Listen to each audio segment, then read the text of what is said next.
Today, I'm announcing a $170 million initiative to make sure every New Yorker gets what they need and no New Yorker goes hungry.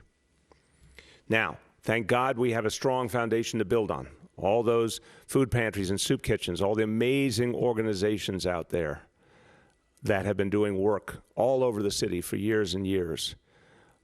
Meals on Wheels, all the things that we know that are part of the compassionate approach that we take as New Yorkers to those in need. We'll be building on all of that, and we will be adding many new components because the situation we're in now calls for a whole different strategy and approach, and one that will grow with every passing week. So, let's talk about the sheer scale. Before this crisis, before we ever heard of coronavirus, there were about 1.2 million New Yorkers who were food insecure, who didn't regularly have the ability to get all the food they needed. And that very, very painfully included about 1 in every 5 children in this city. This crisis is now adding to that number of people who are food insecure every day, because literally people are running out of money every single day. So we expect it to grow. And yeah, there is some relief coming, and we're happy for sure to see the relief that's coming from the stimulus, from the unemployment benefits. This is all very, very important. But we know not everyone's going to get that money right away. We know there's a lot of red tape that some people have to navigate. We know there'll be time lags. We know some people don't qualify. And whether that's fair or not, we know there are lots of people in the city who will never get that kind of support. And I would say it's not fair, but it's the reality. So we know that the food crisis will grow. And that's why we have to do something different. So I'm going to talk to you about 4 things that will be the essence of how we go about this new strategy. And then you'll hear from our food czar, who will go over more of the details. So first, this has to be done on a grand scale, a really massive scale, to reach everyone who needs it and even more people up ahead. Since March 16th, when we really got in the thick of this crisis, there have been 4.5 million meals served to New Yorkers through all of these approaches we're now taking, and that's just a beginning. We're scaling this up very fast. You know, we've talked about the operation through our school sites. We've talked about what our senior centers are doing, so the Department of Education, Department for the Aging. We've talked about the operation that's been set up through emergency management led by our food czar. All of these efforts together during the month of April will account for 10 million meals being provided to New Yorkers who need them, all for free. Now, I don't like having to tell you that number because it says how big the problem is, but it also says how big our response is. That's April. We're ready to do even more in May. So the second piece of the equation is making sure that as we're providing food, we're also putting people to work, because so many people need a paycheck. So many people want to help. So 3 weeks ago, we launched emergency deliveries. And this means getting food to people who can't get out, who literally can't get out physically. Maybe they're disabled, or seniors who can't get out and get food and don't have anyone to get it for them. Folks who are scared to go out because they have one of those pre-existing conditions or they're immunocompromised. A lot of our residents in public housing, a lot of people who, if they don't get a delivery, it's not clear if they're going to get food.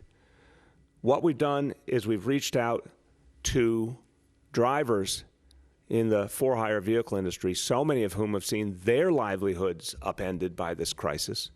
We've now registered 11,000 drivers who are TLC licensed, Taxi and Limousine Commission licensed. And they are all taking on shifts to deliver food directly to people in the greatest need, who can't get out of their house, who need that delivery right to their door. These drivers are doing that, helping us feed people. They're being paid by the shift, so they're getting money back in their pockets to feed their families in turn. This is something that's going to have a huge positive effect on the people doing the work, but even more, they're doing something absolutely crucial to help the most vulnerable amongst us. Third point, we have to make sure, knowing that, as I said, in April, we think we will have served 10 million meals by the end of April. That's going to go up in May. It's easily going to be somewhere between 10 million and 15 million meals in May at the rate we're going.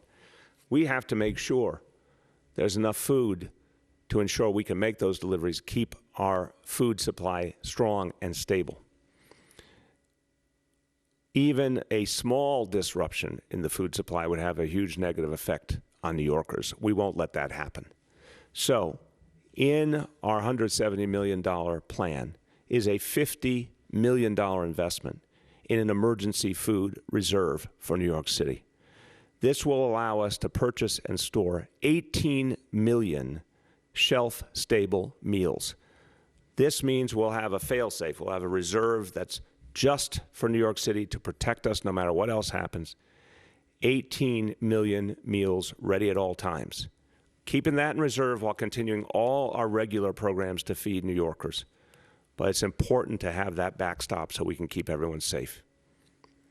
And then fourth, protecting the people who we depend on for so many other millions of New Yorkers to get their food. That's our grocery store workers, our supermarket workers.